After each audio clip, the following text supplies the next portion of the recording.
chaque joueur est différent. Ok.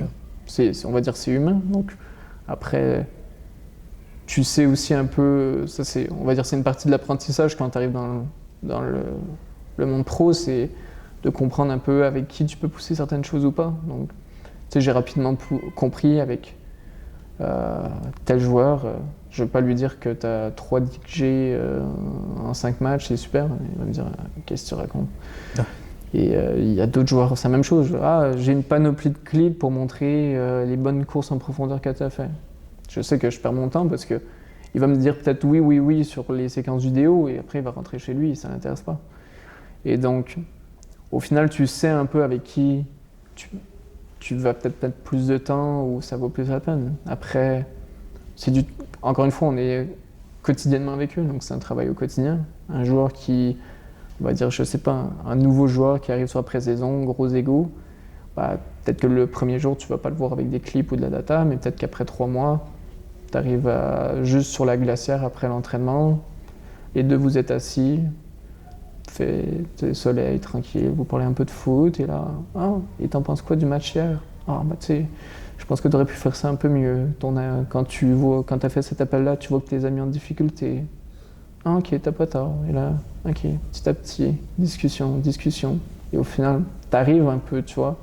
Donc, il y a juste des joueurs où tu vas leur dire, je suis l'analyse vidéo, et il va tout de suite ok, je veux 20 minutes de clip après chaque match, je veux ton rapport data et envoie-moi tout.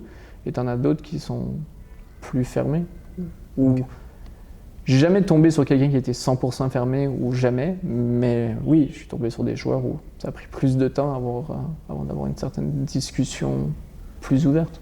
Et s'il y a un joueur qui n'est pas d'accord avec tes retours, comment tu gères ça? C'est normal. Je pense que c'est là où c'est le mieux en fait.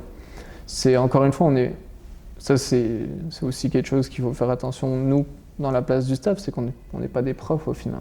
Ouais. On a une vision du foot, mais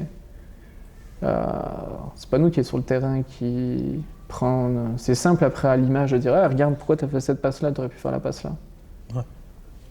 Je pense que tu tournes le truc et si le joueur il répond ouais t'aurais fait quoi à ma place dans ce moment là, bah ok c'est bon, t'as raison. À demain. Donc d'un côté je pense que c'est là où c'est le mieux, tu vois, je pense que les meetings vidéo que je préfère, que ce soit individuel ou les discussions que je préfère, c'est quand c'est des discussions, pas quand c'est ok, assis-toi, je vais te montrer ça et regarde, c'est ça que tu dois faire. Ça, pour moi, c'est pas. C'est de l'analyse, mais c'est pas pédagogique. Là où c'est le mieux, c'est ok, regarde, cette séquence-là, pourquoi tu joues long? Ok, tu sens pas que tu peux faire cette passe-là? Ah non, les 5 minutes d'avant, je trouve qu'on jouait trop court, la pression elle venait vite, j'avais l'impression qu'il y avait de l'espace en profondeur. Ok. Prochaine fois, regarde aussi ça, mais si tu le sens, vas-y. Au final, c'est comme un. Tu sais, c'est dur à dire, mais c'est comme un joueur qui va essayer de tenter une frappe de 30 mètres. Quand il marque pas, c'est simple de lui dire pourquoi tu frappes de 30 mètres. Et le joueur qui met une lucarne à la 95e minute parce qu'il tente une frappe de 30 mètres, tu lui dis merci. Donc c'est dur de. Non, frappe pas à 35 mètres. Non, frappe pas à 35 mètres. Recommence. Frappe pas à 35 mètres, je te l'ai dit, ça sert à rien. Finale de, je sais pas moi, Coupe du Monde des clubs. Frappe de 35 mètres, lucarne. Merci. Ouais, pourquoi tu m'as dit qu'il fallait jamais que je frappe de 35 mètres? Et là, tu me dis merci. Donc c'est ça le foot. C'est plus de l'échange que d'autres choses. Encore une fois, c'est d'essayer d'outiller les joueurs pour les mettre dans les meilleures conditions pour performer. Mais on joue pas FIFA. Ça t'est déjà arrivé de remettre certaines de tes analyses en question? Des analyses, peut-être pas. Mais oui, ça arrive où tu as une idée derrière un clip, où tu dis ouais, je pense que ce clip-là, je vais lui montrer pour essayer de discuter de ça, et que sa réponse, pas qu'elle te bluffe, mais sa réponse, elle est cohérente. Ou il avoue qu'il joue peut-être pas l'option qui est claire, mais il explique bien le contexte, il explique ce qu'il essaie de faire, etc. Et tu fais ok. Je peux rien dire de plus. Tu avais vu qu'il y avait cette option-là, tu es d'accord que cette option-là est jouable, mais tu es conscient qu'il y a un certain contexte et que tu prends une autre décision. C'est ton choix. Au final, on paye les joueurs pour qu'ils font ces choix-là. Parce que sinon, encore une fois, on a juste à jouer à FIFA et on dirige nous-mêmes les joueurs. Donc, tu veux que ces joueurs-là aient un certain sens de l'adaptation et un petit côté magique ou, qui est propre à eux. Donc, je pense de plus en plus, maintenant avec un peu plus de recul et d'expérience, je pense que les analyses, de plus en plus, c'est pas de bloquer les joueurs sur quelque chose, c'est encore une fois, essayer de développer leur sens de l'analyse à eux, essayer de leur donner des outils, essayer de leur faire comprendre certaines choses. Mais pas de... j'ai pas joué pro ni rien et je me mettrais jamais avec une casquette où non, regarde, faut que tu fasses ça. C'est pas ma... Peut-être qu'il y en a qui le font, mais moi, c'est pas ma façon de voir les choses. C'est intimidant des fois d'analyser des joueurs confirmés en MLS? Non. Non? Ça l'a jamais été non plus? Non, pas du tout. Pas du tout. On me pose la question souvent, ça fait quoi d'analyser Messi et tout, mais rien. Et pour les joueurs du CF Montréal? Je pense que c'est bien pour eux. Je pense que c'est bien pour eux que la Ligue a de plus en plus de gros joueurs, etc., et qu'elle se développe. Après, les joueurs, c'est la même chose. Eux, c'est une opportunité de se prouver via des joueurs qui ont manifestement réussi. Surtout que présentement, il y en a qui réussissent plus que d'autres dans la Ligue. Ouais. Mais c'est juste un défi de plus. Parce que, on va dire, si on prend maintenant Messi en exemple, c'est une opportunité de jouer contre lui. Mais ton opportunité, t'as pas envie de prendre triplé de Messi. T'as envie qu'il marque à 0 et t'as envie de dire à tes potes, ouais, j'ai vu Messi, mais il a pas marqué contre moi. Et c'est la même chose pour les joueurs. Donc, tu vas pas nécessairement travailler plus fort, mais l'objectif, ça reste que, comme autre adversaire, c'est de minimiser la probabilité qu'il soit décisif. Et en tant que pointer une erreur claire à un joueur qui peut-être traverse une période difficile sur le terrain? Encore une fois, c'est via la confiance que tu as avec lui. C'est là où le travail, on va dire, tout ressort du travail quotidien que tu fais. Donc c'est ta personnalité avec eux, c'est un travail quotidien de pouvoir arriver au point de soulever, de présenter une erreur à un joueur qui n'est pas nécessairement en confiance. C'est un peu de la pédagogie aussi? C'est de la pédagogie, encore une fois. Okay. C'est une compréhension tactique, première, mais c'est aussi encore plus une compréhension humaine. Tu dois essayer de faire attention que ta parole soit entendue sans 100%. Que ça paraisse comme un jugement? 100%. Et quand tu ouvres une vidéo après un match, c'est quoi la première chose que tu vas chercher?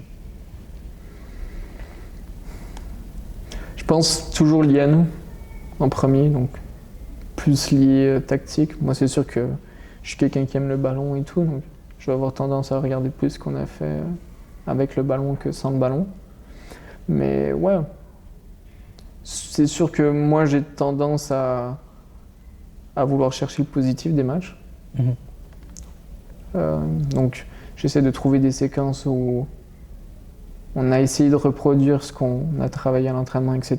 Donc, on va dire surtout là dans un contexte où la saison n'est pas facile, où tu peux pas tous les jours montrer des images ou d'erreurs individuelles ou collectives. Il faut aussi montrer ce qu'on fait bien, parce qu'il y a des choses qu'on fait bien. Donc, c'est là où après c'est avoir une certaine expérience là-dedans, c'est essayer de trouver la bonne balance entre l'erreur et la réussite. Donc montrer les erreurs, parce qu'il le faut, parce que sinon on serait premier et on gagnerait tous les matchs, il n'y avait pas d'erreurs. Donc il faut les adresser. Mais encore une fois, c'est pas comme t'es pas prof d'école où l'élève n'a pas le choix d'écouter ton cours et de réussir ton cours s'il veut continuer. Là, si un joueur il veut te lâcher, il te lâche complètement. Et si ton groupe de joueurs te lâche, demain, tu n'as plus de travail. Parce que les joueurs seront, la plupart du temps, plus forts que ton staff. Donc, il y a un gros côté de lecture humaine là-dedans, au quotidien. Donc après, on va revenir encore une fois, pédagogie, etc. Mais c'est vraiment un tout, c'est la cohabitation du groupe, etc. C'est essayer de sentir les joueurs. Des fois, tu sens que Après une victoire, tu peux pousser et dire que les erreurs, parce que ouais, les gars ils sont contents, ils ont gagné un match. Donc ok, ils sont contents qu'on a gagné un match. Ok, regardez ça. Erreur, erreur, erreur. Vous faites ça au prochain match, on ne gagnera pas. Par contre, défaite crève-cœur, t'as fait un top match. Regardez les gars, top action. Regardez ça. Ça c'est les 20 chances que vous avez eues dans le match. Ça c'est vous les gars. 20 chances dans un match. Il n'y a pas des petites séquences de l'autre il marque quasiment dans son but. Vous les avez créées de A à Z ces chances-là. Ça c'est vous. Donc ouais, vous avez perdu 1-0. Ouais, on a 0 point. Et ça c'est vous les gars. Et après tu bâtis là-dessus. C'est une question aussi de dynamique collective. Dynamique collective, dynamique individuelle. Et tu regardes particulièrement les transitions, les liens avec l'attaque et la défense. C'est un peu de tout. Qu'est-ce que tu fais? Ouais, tout. Okay. Faut, encore une fois, laisser le moins de variantes possibles au hasard. Il faut essayer de tout contrôler.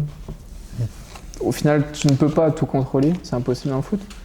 Mais il y a quand même une volonté de, comme je disais au début, de savoir de A à Z ce que l'adversaire va faire, les comportements. Et même chose pour nous. C'est essayer de, quand tu analyses le match à on va dire après le match, c'est tous les détails. C'est quand tu fais une passe sur le pied droit alors que le joueur il est gaucher. Qui à cause de ça tu as perdu 2 secondes de temps d'avance. Qui à cause de ça fait qu'un joueur adverse a pu faire sa transition défensive, qui fait que ça bloque une situation qui était prometteuse. Donc c'est ces petits détails-là. Et après, tu les prends en compte et pendant la semaine, si c'est arrivé 10 fois, tu fais un exercice où tu fais que des passes. Faites juste des passes sur le bon pied de votre coéquipier. Vous avez déjà sauvé 2 secondes. Donc c'est des trucs comme ça, donc c'est tous les petits détails.